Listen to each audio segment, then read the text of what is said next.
So I have just recently finished Neptunia Sisters vs. Sisters, and overall I thought it was a good game, not the best, not the worst, overall enjoyable. I'm glad I played it. Overall, story wise, I'd say it's serviceable, telling a straightforward and clear narrative for its characters from beginning to end. The characters are what you can generally expect from a Neptunia game, and overall they serve their function pretty well. There are no characters I would say were bad or that I hated in this game, and the fact that they brought R4 back and actually made her a viable threat and not just someone who gets sidelined for a more important antagonist that appears later, they did very well in those regards. I thought the relationship between the characters Nepgear and Maho was done pretty well overall, maybe not at first considering their friendship is very abrupt, but when you understand later plot points in the game, you get a more clear understanding of why they became good friends overall and why Maho chose Nepgear to be her BFF. And it's because of this later part of the story that I'm not gonna spoil that I feel really gives a lot of weight and depth to the relationship. It does have some good tracks that I feel are memorable overall, especially the overworld theme as well as the main theme of the game, which actually from my memory only ever plays twice, one at the very end of the game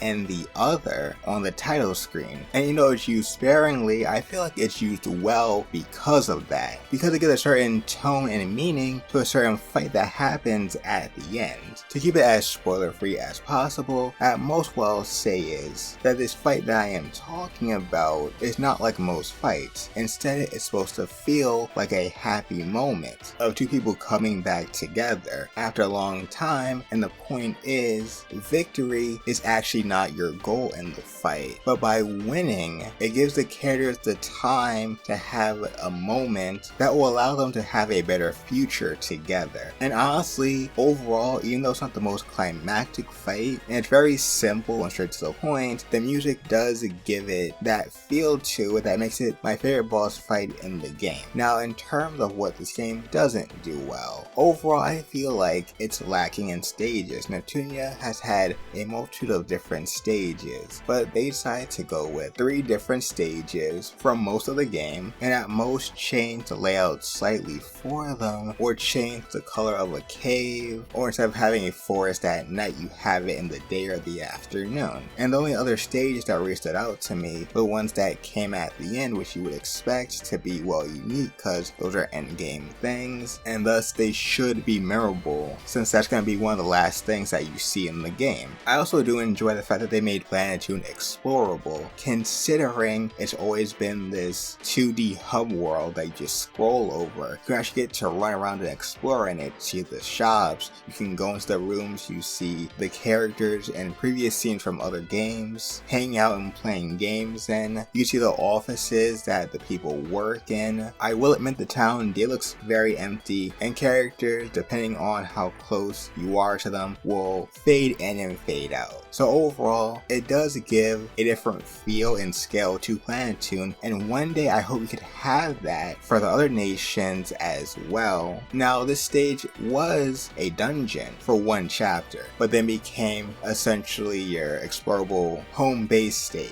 So even though I would like to count it for stages in terms of dungeons, I don't think I really can, considering it was just a one-off overall. In terms of the gameplay, it goes for a mix of turn-based and actions where your characters have action points, and thus it will require you to really think about if you want to finish a combo, what type of moves you give your characters in the combo maker, as well as how fast or slow you want to play, going at your own pace within the limits that they give you. The game did bring back the EXC attacks, but each character only has one, disappointingly, and some of their special moves they can use when their gauge fills up do add some variety to how you go about battles, but the characters have at most 5 of them, and you can equip 3. So I did find the gameplay of the battles to be fun. I do wish there were more options in terms of how you could customize the characters. I do also wish the game brought back costumes for the characters outside of ones you get from getting the deluxe edition, because even though I personally don't mind the characters' outfits, I like to switch it up from time to time, and this game just didn't have it. You also can't change the characters' processor units because they can only go into their goddess forms after the goddess gauge stage has filled up to 2 bars. And honestly, it doesn't really last that long, but you can extend it with discs. And talking about the disc system, they are very useful in this game, especially if you want things like more goddess time, perfect guard so you take less damage from guarding or sidestepping, giving you more distance when you are dashing forward or back, giving you more money or experience from drops, and so on. Although I do admit, if you don't want to feel too overpowered in the game, then frankly, you might want to avoid some battles, because you actually level up pretty fast, especially for someone like me, who battled almost every enemy that appeared in my field of view.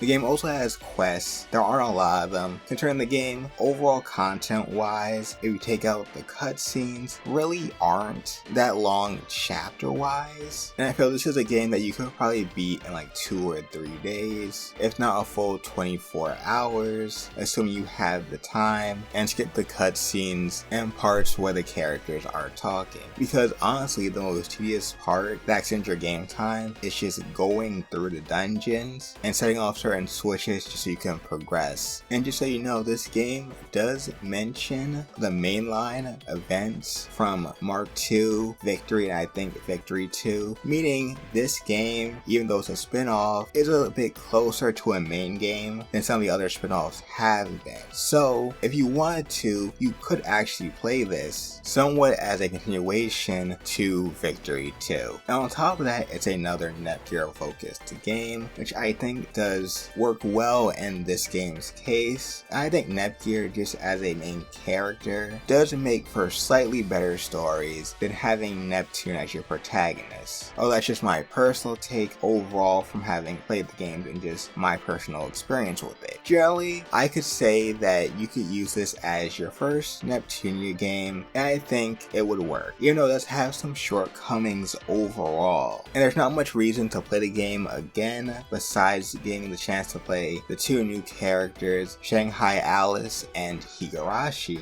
just to experience the story and have a game that won't take you too long to beat, that you can play at your own pace, be that slow, fast, or anywhere in between. I do feel you get more out of this if you are more familiar with the characters and events that took place before it, meaning playing Rebirth 2, 3, and may I mention Neptunia Victory 2. Or alternatively, like I did, because I played these games when they were first coming out, playing Mark II, Victory, and Victory 2. For those who are going for certain endings, if you want to get the bad ending, your shares have to be at 30 or below. If you want to get the true ending, you have to have something close to a 50-50 split between the two, for what I believe it's just a concept of healthy competition. Although it doesn't have to be exactly 50-50, as long as you're not over 70 or below 30, anywhere between that range should be good, meaning you might want to not do some quests, and if you look at the normal ending, that is 70% and higher. To increase your shares, generally just do anything. Make discs, do well in battles, level up, just play the game competently. Otherwise, if you want your shares to go down, then make discs and cancel them, purposely do poorly in battles, die and then retry, and things like that. It might sound annoying and or time consuming, but honestly, from experience, I find that it's actually not that hard overall. That is my opinion of Neptunia Sisters versus Sisters. Overall, enjoyed the experience. I'm glad I played it. Would I play it over again? Not anytime soon. I will have to give it more time.